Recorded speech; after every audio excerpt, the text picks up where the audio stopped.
Voilà, on fait comme si de rien n'était. Bonjour, bienvenue. Bonjour à toutes, bonjour à tous. Merci d'être là, merci d'être fidèles tous les vendredis à 16 heures au quiz de certification AWS. Dernier jour de confinement si vous nous regardez en France. Le prochain quiz, on sera libre. Si vous nous regardez en dehors de France, j'espère que tout se passe bien pour vous. Je crois que dans la plupart des pays francophones, on est déjà déconfinés, que ce soit en Belgique, en Luxembourg, en Suisse. Je sais qu'il y a des gens qui nous regardent en Afrique également. D'ailleurs, il y aura un meet-up virtuel évidemment à Rabat, mais ça sera en français, donc n'hésitez pas à nous rejoindre, c'est le 21 mai. Cherchez sur Google ou sur votre engin de recherche favori AWS Meetup Morocco, Maroc. Ce sera une première au Maroc et on parlera des bases de l'introduction, à quoi ça sert le cloud et comment faire ses premiers pas. Le 21 mai, ça sera en ligne, je ne sais pas sur quelle plateforme, c'est eux qui organisent. Donc le quiz, nous allons à travers une dizaine de questions de certification AWS. Les questions sont en anglais parce que si vous passez un examen, elles seront en anglais pour vous aussi. D'ailleurs, quand vous réservez votre examen, n'oubliez pas de dire que vous n'êtes pas anglophone. Vous pouvez avoir un tout petit peu plus de temps pour faire les questions. Merci à ceux qui ont dit qu'il n'y avait pas de son sur le chat, à ceux qui disent bonjour. Le quiz, vous pouvez vous y connecter là maintenant sur myquiz.org/p 293 651. J'ai aussi le numéro ici à l'écran. 293 651. Alors aujourd'hui, on va passer à travers 12 questions, c'est un peu plus que ce que je fais d'habitude, parce que ce sont des questions du niveau Cloud Practitioner. Cloud Practitioner, c'est vraiment le premier examen, le premier, j'avais envie de dire l'entrée de gamme, mais ne le prenez pas mal, le premier niveau quand on est nouveau dans le cloud, c'est le premier examen de certification qu'on peut passer. C'est un examen que passent beaucoup de personnes qui ne sont pas nécessairement techniques. Je pense à des gens qui travaillent dans le marketing, à des account managers, des sales, donc pour obtenir les bases du vocabulaire, les bases des concepts, etc., de manière à ce qu'ils puissent parler avec les équipes techniques et comprendre une partie de la conversation quand on parle cloud.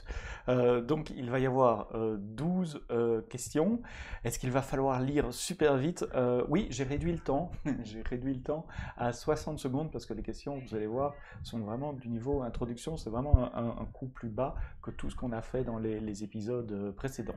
Si vous avez loupé des épisodes précédents, ils sont tous sur ma chaîne YouTube, Sebsto, S-E-B-S-T-O. Vous pouvez aller les revoir, ils durent une demi-heure. Donc 12 questions, un peu moins de temps, 60 secondes. Et puis comme d'habitude, on prend le temps de débriefer la question. Quoique cette fois-ci, il n'y a pas grand-chose à débriefer, je pense. Je vous ai fait aussi des petits jingles pour passer entre les questions. Et pour le gagnant, on verra ce que ça donne si j'arrive à les utiliser. Bon, assez de blabla de mon côté. J'espère que vous êtes concentrés et on y va avec le premier jingle. Poum. Infrastructure AWS, quand on crée un bucket S3, quel niveau d'infrastructure doit être spécifié? Est-ce qu'on doit parler de région, de zone de disponibilité, de subnet ou aucun? Parce que les buckets S3 sont globaux. Quel élément qu'il faut configurer quand on crée un bucket, un compartiment en français, sur Amazon S3? Région, zone de disponibilité, subnet ou aucun, parce que les buckets sont globaux. Est-ce que c'est possible de l'avoir en français? Est-ce qu'il est possible d'avoir les examens de certification en français? Non, il n'est pas possible d'avoir les examens de certification en français. Ils sont tous en anglais. C'est pour ça que je laisse les questions en anglais ici, mais que j'explique les réponses en français. 5 secondes. Si vous n'avez pas encore voté, allez-y. Et la bonne réponse est la réponse 1, la région. En fait, Amazon S3 est un service régional. Je crois que la plupart des services, ou tous les services AWS sont régionaux. IAM est un service global. Quand vous définissez un utilisateur, il est valable dans toutes les régions, sauf la Chine. Mais tous les autres services, pour des questions de compliance, sont régionaux. C'est important que vos données restent dans une région et la région que vous avez choisie, que ce soit en Europe, aux États-Unis ou en Asie. En revanche, c'est un service régional, donc il ne faut pas aller au niveau de la zone de disponibilité. Vous ne devez pas nous dire dans quel groupe de data center. Vous dites juste, je crée un bucket et je veux qu'il soit à Paris, ou je veux qu'il soit en Irlande. Et vous avez la garantie que vos données vont rester en Irlande. Il y a Thibaut qui nous dit Route 53 est global aussi. Exact, Route 53 c'est le service de DNS. Donc IAM, Route 53, CloudFront c'est global également. Il y aura une question où il y aura CloudFront d'ailleurs. Donc il y a quelques services globaux mais ils sont extrêmement rares.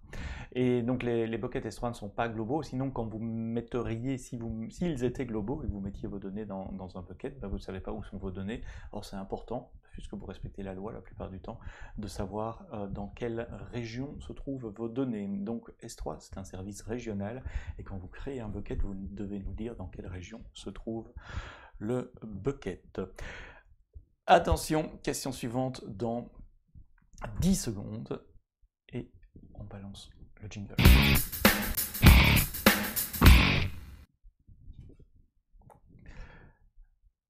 Scaling. Qu'est-ce que fait Amazon EC2 Autoscaling? Alors là, il faut lire les réponses. Réponse A. Il resize les types d'instances Amazon EC2 basés sur l'utilisation de chaque instance. Ou il lance et il termine des instances Amazon EC2 basées sur les métriques qui viennent d'Amazon CloudWatch. Réponse C. Il ajuste le montant, pas le montant, la quantité de CPU et de RAM qu'il y a sur une instance Amazon EC2 afin d'arriver à des niveaux de performance. Réponse D, il utilise les données historiques de performance pour provisionner le nombre approprié d'instances Amazon EC2. Donc Amazon EC2 Autoscaling, c'est un service de base, de fondation qui existe depuis de longues années, qui permet de faire du scaling horizontal. J'attendais de voir s'il y en a d'autres qui allaient répondre, parce que c'est un... comme le temps que vous mettez pour répondre compte dans les points, quand je donne des indices comme ça tout à la fin, c'est pas beaucoup d'influence sur le classement. Donc autoscaling effectivement est un service qui permet de créer des instances ou de les terminer en fonction de votre charge. Vous définissez les métriques que vous voulez observer dans CloudWatch. Ça peut être le nombre de connexions, ça peut être le débit, ça peut être le CPU, la quantité de RAM. Vous choisissez la métrique et quand une alarme se lève, vous déclenchez une action d'autoscaling. Une action peut être rajouter de la capacité à un pool, je rajoute des instances, ou terminer, tuer des instances pour aussi réduire son pool et donc économiser sur sa facture en fin de mois. Les instances sont automatiquement rajoutées à un load balancer ou enlevées proprement dans le load balancer. Quand je dis proprement, c'est-à-dire qu'on attend qu'il n'y ait plus de connexion vers cette instance avant de la terminer. Alors évidemment, ça marche que avec les applications qui sont dites stateless, donc qui stockent leur état en dehors de l'instance, dans une base de données en mémoire par exemple. Ne faites pas ça avec des bases de données, votre base de données Oracle ou votre SAP d'entreprise, mais pour des applications web, typiquement, vous avez des fluctuations en cours de journée, pour des API, pour des serveurs de dev, pour des serveurs de test, ça fonctionne très bien. Et donc, pourquoi la réponse A est incorrecte? Elles sont incorrectes parce qu'autoscaling ne fait pas ça. On peut resizer les instances, on peut arrêter une instance, changer son type et la redémarrer pour avoir plus de CPU, plus de mémoire ou inversement, mais ça implique un arrêt de la machine et un redémarrage de la machine. Tandis qu'autoscaling, il crée vraiment des nouvelles et il flingue des anciennes. Donc A et C sont invalides pour ça. Utiliser les données historiques pour provisionner, ça n'existe pas, on n'a pas de service qui fait ça. On a un service qui s'appelle Compute Optimizer, qui a été lancé il y a quelques mois, qui permet d'analyser vos données historiques pour faire des recommandations. Mais il ne le fait pas automatiquement pour vous, parce que changer le type d'instance, évidemment, ça implique d'arrêter la machine, donc un downtime, donc on ne le fait pas automatiquement. Mais donc regardez Compute Optimizer, c'est gratuit, il faut l'activer, et il va regarder vos données historiques pour faire des recommandations de taille de machine.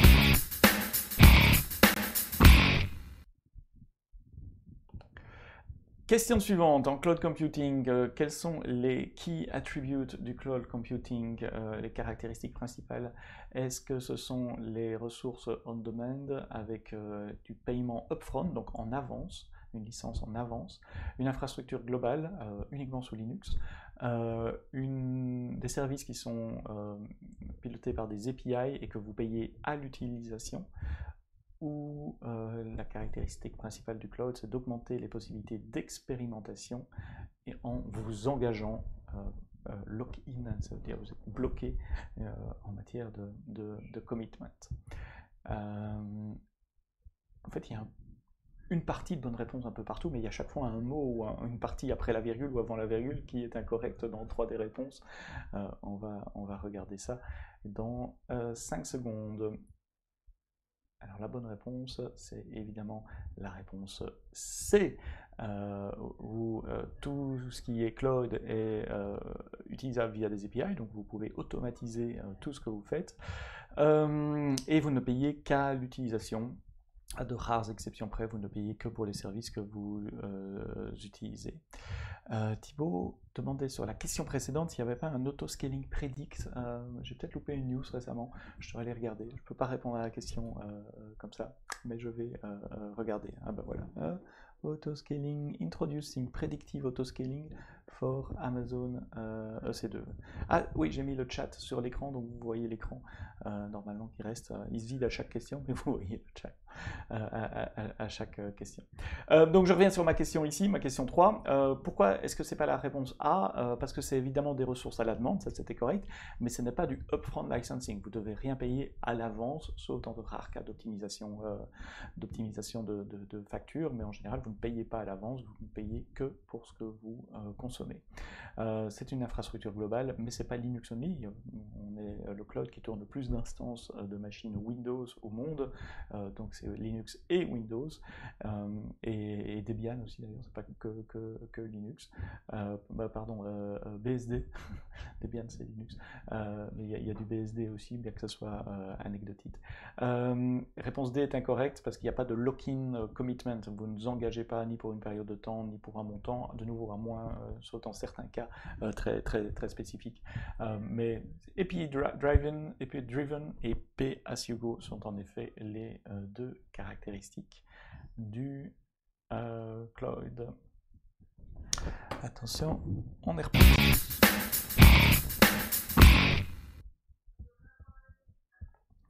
Question suivante. Dans le modèle de sécurité, de responsabilité partagée d'AWS, quel ensemble de responsabilités est correct? AWS est responsable pour la sécurité du système d'exploitation, réponse A. Réponse B, le client est responsable pour la sécurité physique des serveurs, réponse C.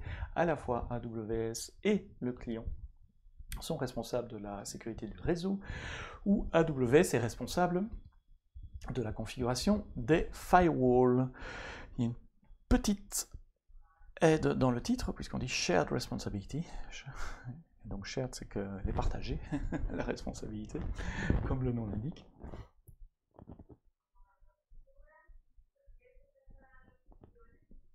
« 10 secondes, vous êtes encore une dizaine à rentrer les questions. Et la bonne réponse est la réponse C.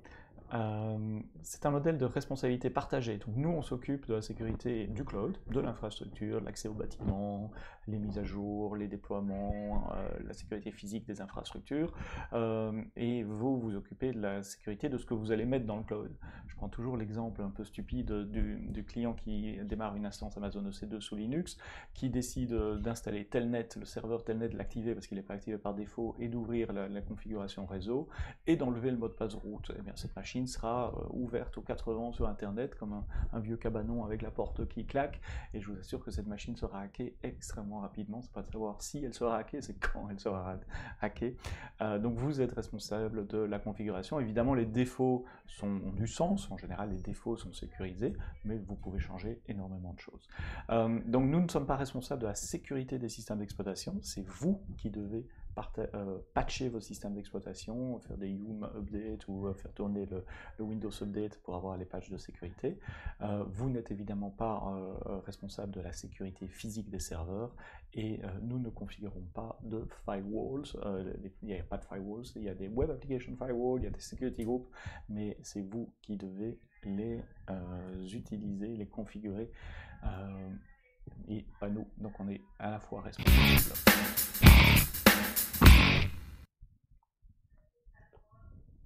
Economics.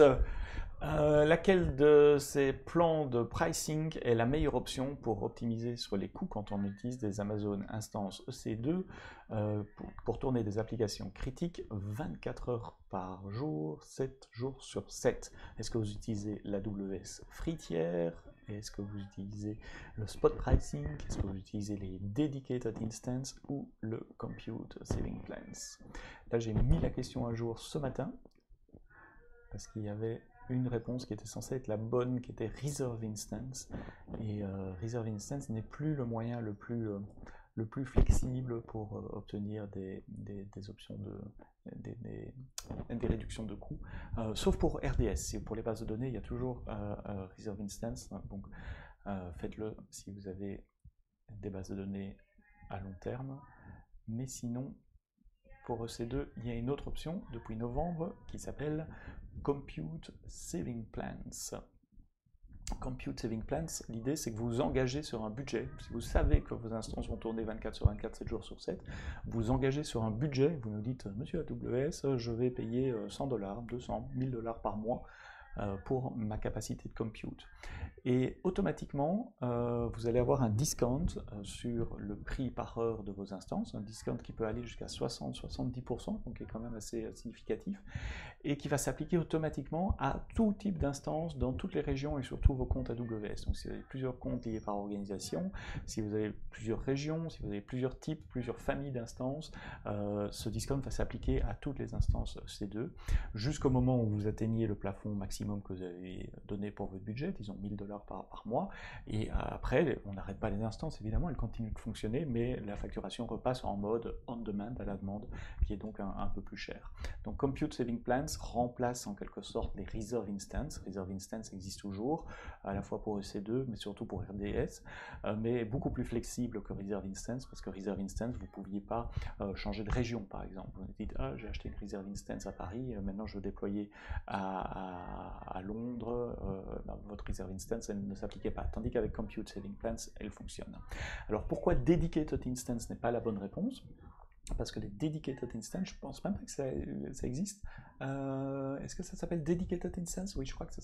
Donc, l'esprit derrière Dedicated Instance, je ne suis même pas sûr du mot ici, mais l'esprit derrière Dedicated Instance, c'est d'avoir des instances physiques dédiées, c'est-à-dire que vous soyez le seul client à tourner des virtual machines sur ce serveur physique. C'est une option que vous pouvez prendre avec AWS, et si vous le faites, il y a un prix, un surcoût évidemment par rapport à ce choix, puisque nous, ça nous oblige à réserver du matériel physique juste pour vous, même si temporairement vous ne les utilisez pas ou ne l'utilisez pas à pleine capacité. Et oui, c'est Dedicated Host, effectivement, je crois que ça s'appelle. Merci à ceux qui mettent dans le chat le nom Dedicated Host.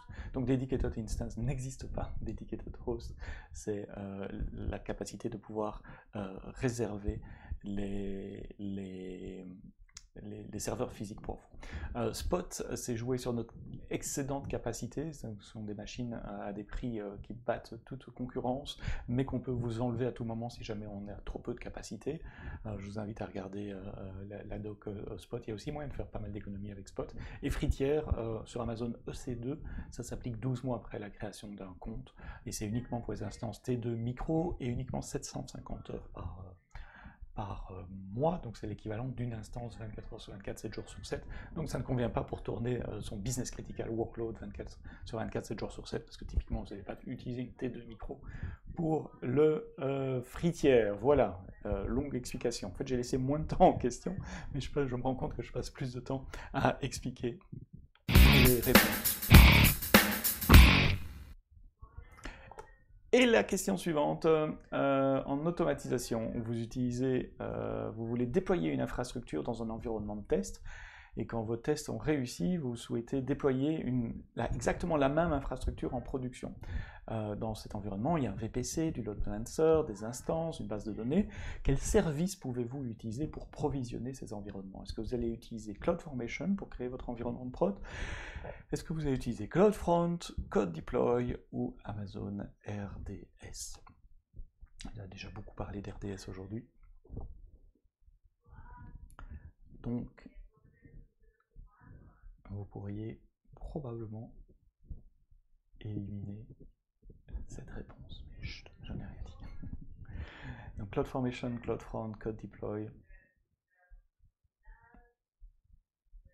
Attention, 5 secondes pour entrer vos questions.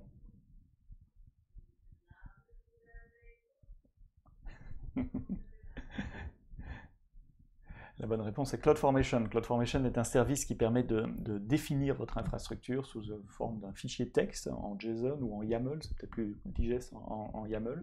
Vous le donnez ce fichier texte à CloudFormation et CloudFormation va provisionner votre infrastructure dans le bon ordre. Donc c'est la base pour faire de ce qu'on appelle de l'infrastructure as code, IAC, où finalement vous avez du texte. Votre data center, c'est un fichier texte, il peut être versionné, il peut être dans GitHub, il peut être sur une clé USB.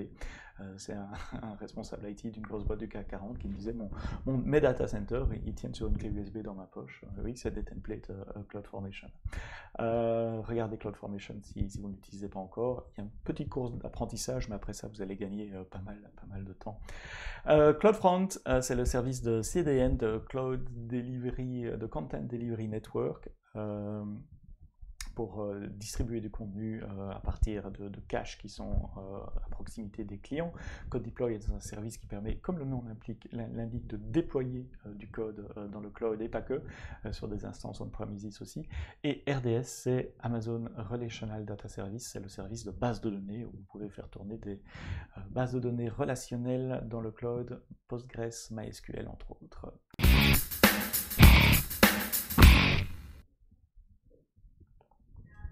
Serverless, quel est le service AWS qui vous donne du serverless computing vous permettant de mettre de la logique métier sans utiliser d'instance Amazon EC2? Est-ce que c'est Amazon Elastic Beanstalk? Est-ce que c'est Amazon S3? Est-ce que c'est Amazon Lambda? Est-ce que c'est Amazon Step Function? On n'a pas regardé les points d'ailleurs, je m'étais dit que je ferais un check à la question 6. Thibaut qui est en tête, 39 points, égalité avec Linis, deuxième Ben, deuxième, et troisième Fabien à 27 points, et puis Samson à 25 je pense. Je vois que les 5 premiers là, on verra le total tout à l'heure. Bonjour à ceux qui nous rejoignent aussi, je vois qu'il y a le nombre de viewers sur Twitch augmente. Je vais remettre l'adresse du quiz dans une seconde. On va d'abord commenter les questions. Amazon Lambda. J'ai presque envie de dire évidemment. Il y avait un piège avec Amazon Elastic Beanstalk. Moi j'aime bien Elastic Beanstalk. C'est un service avant qu'il y ait le serverless, etc. Je parle d'il y a plusieurs années déjà. C'est un service qui permettait. J'ai mon application, Node ou Java ou n'importe quoi, et Elastic Beanstalk provisionnait tout pour moi. Donc il créait les instances Amazon EC2, le load balancer, il déployait, il faisait tout ça, pour moi. Donc c'est une sorte de serverless, mais on veut bien qu'il y ait des serveurs. Enfin, il y a toujours des serveurs en serverless, hein. Il n'y a pas de magie.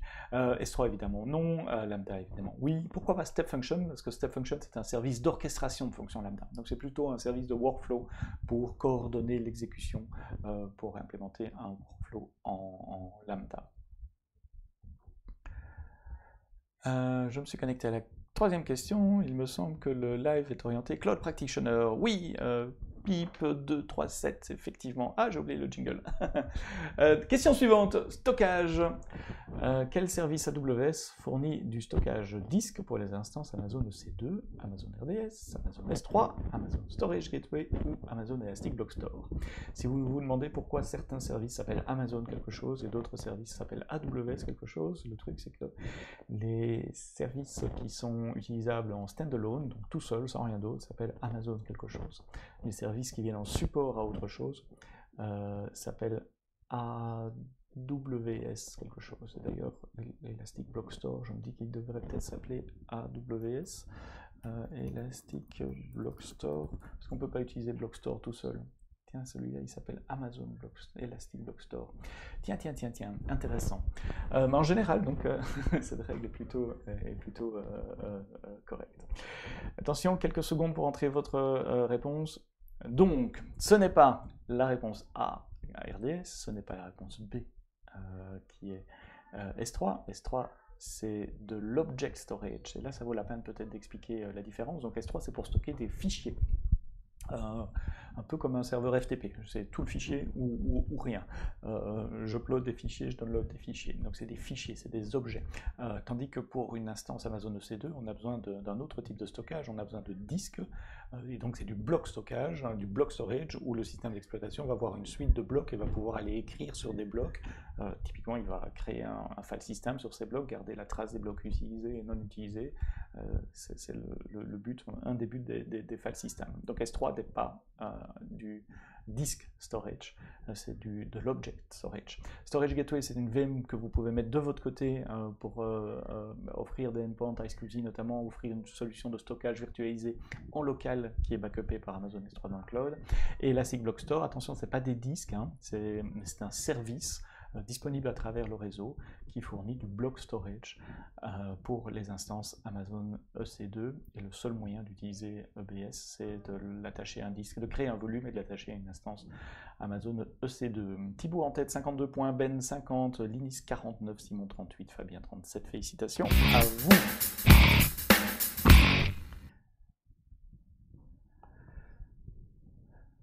Support, quel est le niveau de support que vous devez avoir pour avoir un TAM? Un TAM, c'est un Technical Account Manager qui va vous aider pour votre voyage dans le cloud, qui va vous fournir de la guidance, qui va vous proposer les meilleures solutions, coordonner l'accès aux experts dans différents domaines, éventuellement aux équipes produits si vous avez besoin d'infos sur les roadmaps, etc. Et s'assurer proactivement que votre environnement AWS reste opérationnel et sain. Donc en général c'est pour les grandes entreprises. Et donc ils ont des TAM, des Technical Account Managers, qui sont dédiés pour pouvoir les accompagner dans leur trajet dans le cloud. Et pour obtenir un TAM, il faut un contrat de support. Petite astuce, il y a 3 contrats de support: Developer, Enterprise et Business. Trusted Advisor n'est pas un contrat de support. Trusted Advisor, c'est un service qui vous permet de faire des recommandations, notamment des recommandations de coûts, des recommandations de sécurité. Il va analyser votre infrastructure. Alors là, désolé, il fallait le savoir, il fallait aller sur l'URL qui est là en dessous. Je fais pause et j'ai ouvert cette page. Donc si vous tapez Support Plans AWS, vous allez trouver cette page assez facilement. Et vous voyez, peut-être pas là parce que c'est très petit sur mon écran, mais les 3 types de support: développeur, business et entreprise, et chaque fois ce que ça vous donne. Et notamment vous avez un TAM qui est quelque part dans la liste ici pour ceux qui payent un contrat entreprise. Développeur, c'est 3% de votre facture mensuelle ou 29 $, le plus grand des deux. Donc si vous payez, si 3% c'est moins, c'est minimum 29 $. Business, c'est 100 $ par mois, plus un pourcentage de votre facturation, et c'est comme les impôts, c'est par tranche. Sauf qu'ici c'est dégressif, c'est exactement l'inverse des impôts, c'est un mauvais exemple. C'est 10% de votre facture entre 0 et 10 000, pour la tranche au-dessus de 250 000 par mois, c'est 3% de la facture. Et puis en entreprise, c'est 15 000 $ par mois, et aussi 10% de votre facture, mais cette fois-ci de votre facture qui va jusqu'à 150K. Donc regardez les bénéfices, les heures, les temps de réponse, etc. Tout ça c'est bien expliqué sur cette page-là. 3 plans de support: développeur, business, enterprise, dans l'ordre.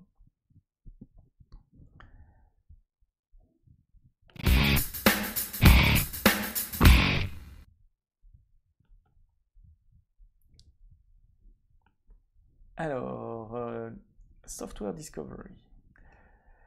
Quel service AWS offre un catalogue avec des milliers de logiciels, de vendeurs indépendants, facile à chercher, facile à trouver, facile à tester, facile à acheter et à déployer sur AWS? Est-ce que ce sont les Amazon Machine Image, AWS Directory Service, AWS Marketplace ou AWS Service Catalog? Petite question dans le chat: comment protéger les données d'entreprise face au Cloud Act? Vous chiffrez tout, vous gardez les clés.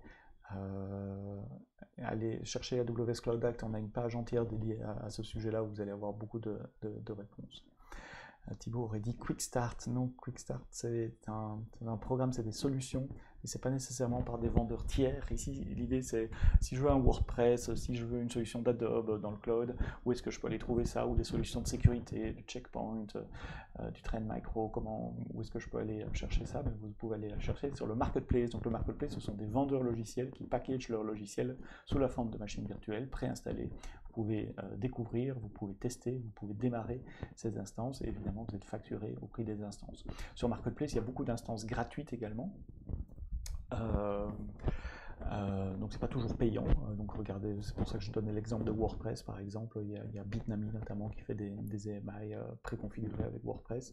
Amazon Machine Image, c'est le moyen sous-jacent pour faire le marketplace, parce que ce qu'on achète finalement sur le marketplace, ce sont des Amazon Machine Image. Donc c'était pas idiot de répondre ça, mais ça suffit pas. Il faut la partie découverte, test et facturation également. Directory Service, un service Active Directory managé, et Service Catalogue. C'est un service qui permet de, je sais plus, de gérer des services. Service catalogue, petite aide dans le chat. Sinon, AWS Service Catalogue. Le pire, c'est que c'est un vrai service, mais c'est pas le genre de service que j'utilise pas. Oui, c'est pour le management et la gouvernance de ces logiciels dans le cloud. Je vous laisserai regarder cela. Alors,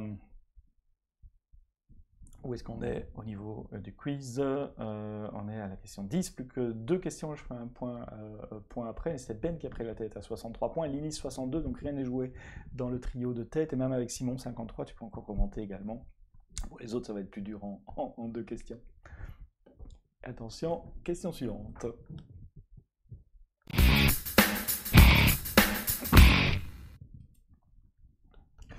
Migration de données. Quelles sont les capacités ou que fournit Snowball? AWS Snowball, c'est quoi? C'est une couche réseau qui permet d'améliorer la disponibilité et la performance pour les applications Internet en utilisant un réseau global. C'est un device physique de stockage pour transférer de gros volumes de données vers Amazon S3. C'est un service de transfert de données pour déplacer, pour repliquer des données sur Internet, à travers Internet ou à travers une ligne Direct Connect, ou c'est un service qui permet de migrer vos bases de données de on-premises vers Amazon RDS. Donc Snowball, est-ce que c'est une couche réseau pour accélérer le transfert réseau? Est-ce que c'est un service de stockage physique? Réponse B. Est-ce que c'est un service de transfert de données sur Internet? Ou un service de migration de bases de données? Oups.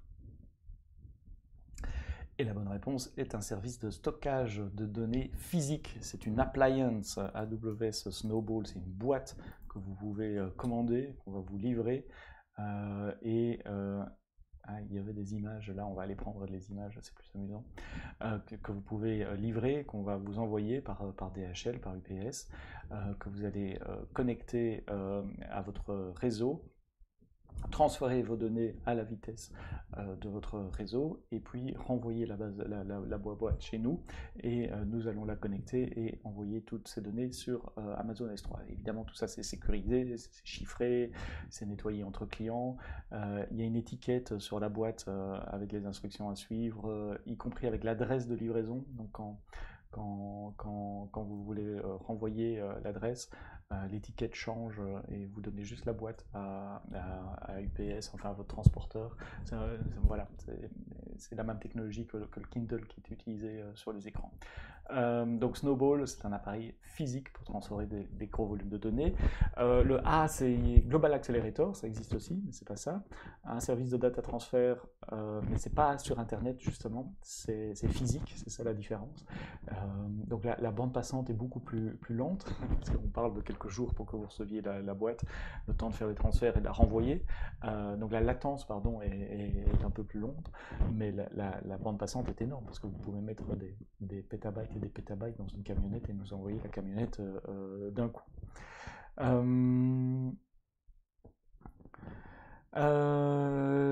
Et est-ce que c'est un service de migration de base de données? Non. Alors je vois les questions. sur Cloud Act. Ravi de continuer la conversation sur Twitter, par exemple. Tu peux m'envoyer un message sur Sepsto et je répondrai aux questions sur Twitter, parce que ce n'est pas le bon endroit pour répondre à ces questions-là ici. 12e question et dernière question qui va définir la vitesse de réponse à cette question, va définir qui va gagner entre Linis, Ben et Thibaut. Attention, 13 secondes. Je mets mon petit jingle un peu plus tôt, comme ça on a les 60 secondes pour répondre.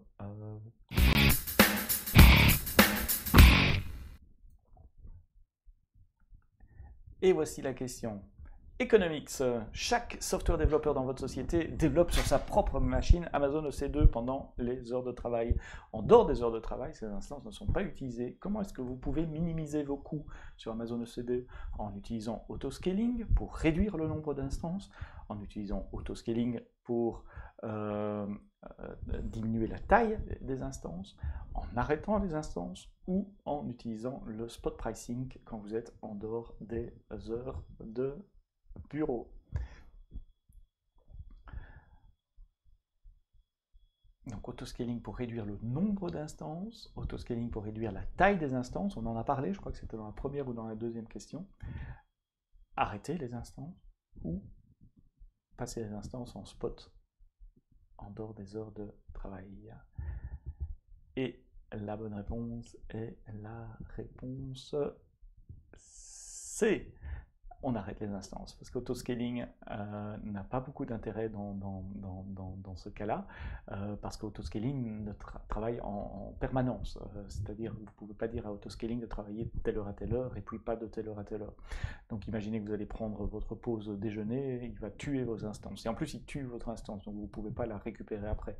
C'est pas une pause, enfin si je crois qu'autoscaling a été modifié récemment pour faire un stop plutôt qu'un terminate, mais c'est vraiment très récent. Réponse B n'est pas la bonne parce qu'autoscaling ne peut pas changer la taille d'instance, lui il ne joue que sur le nombre en créant ou en tuant.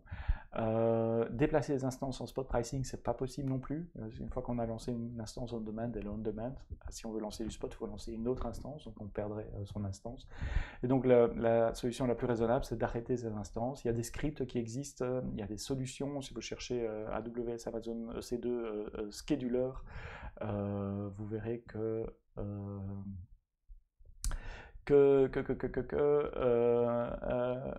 c'est une solution qui vous permet, c'est une espèce de gros cron tab dans le cloud qui vous permet de dire quand est-ce que vous voulez arrêter vos instances. Mais faites-le, parce que si vous travaillez même 10 heures par jour, ça fait quand même 14 heures par jour où les instances sont arrêtées, donc plus de 50% d'économie, sans compter les jours fériés, les week-ends, etc. Donc arrêtez les instances quand vous ne les utilisez pas, c'est une règle du cloud. And the winner is...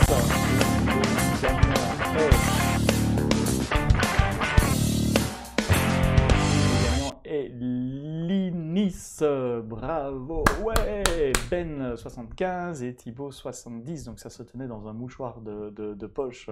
Je n'ai pas lu Worker parce que si son app est mondiale, c'est le A. Oui, mais Pip, on parlait d'instance de développeurs, on parlait pas d'instance de prod ici, donc c'est pour ça que la bonne réponse était arrêter les instances. Ouais, j'ai mis un peu d'habillage aujourd'hui avec les jingles, je vais encore essayer de mettre un jingle au début et à la fin, comme ça on aura un habillage un peu plus moderne. Donc Linis, Ben, Thibaut Cordier, bravo à tous les trois. Simon, Ayman, Samson, Florian, Fabien, Salbert et Bob, et puis tous les autres, parce que vous étiez plus nombreux que ça, mais je vois que les 10 premiers ici, voilà les scores. Merci d'avoir assisté à ce quiz AWS en français comme tous les vendredis à 4h, particulièrement pour ceux qui sont en congé aujourd'hui si vous nous regardiez de France. Comme d'habitude, il sera ce soir sur YouTube et sur Twitch. N'hésitez pas à en parler autour de vous ou le partager sur vos réseaux sociaux, et puis invitez vos collègues pour la certification, le quiz de certification vendredi prochain à 4h. On a lancé aussi un Twitch de live coding avec un de mes collègues, donc si vous voulez regarder comment on crée une application en direct, c'est tous les jeudis à 6h. Dans le premier épisode, on a déployé une application sur EC2. Dans le deuxième épisode, on installera un réseau un peu digne de ce nom pour cette application et une base de données managée Amazon RDS Donc on va séparer la base de données de l'instance Amazon EC2 et on fait tout ça en direct. Il n'y a pas de slide, c'est juste les mains dans la console, les mains dans du code, en ayant des erreurs de temps en temps, en cherchant des solutions sur Google. Pour retrouver le lien, c'est la même adresse qu'ici, c'est sur le même Twitch, Seb AWS sur Twitch, c'est le jeudi soir à 18 h en live coding avec Bachar. Merci à toutes et à tous d'avoir été là. J'étais un peu plus long que d'habitude, j'ai plus parlé. Bon week-end, profitez bien de votre week-end. Restez encore chez vous si vous êtes en France, plus que 2 jours. Courage, c'est bientôt fini. Et prenez bien soin de vous. À bientôt, à la semaine prochaine. Bye bye.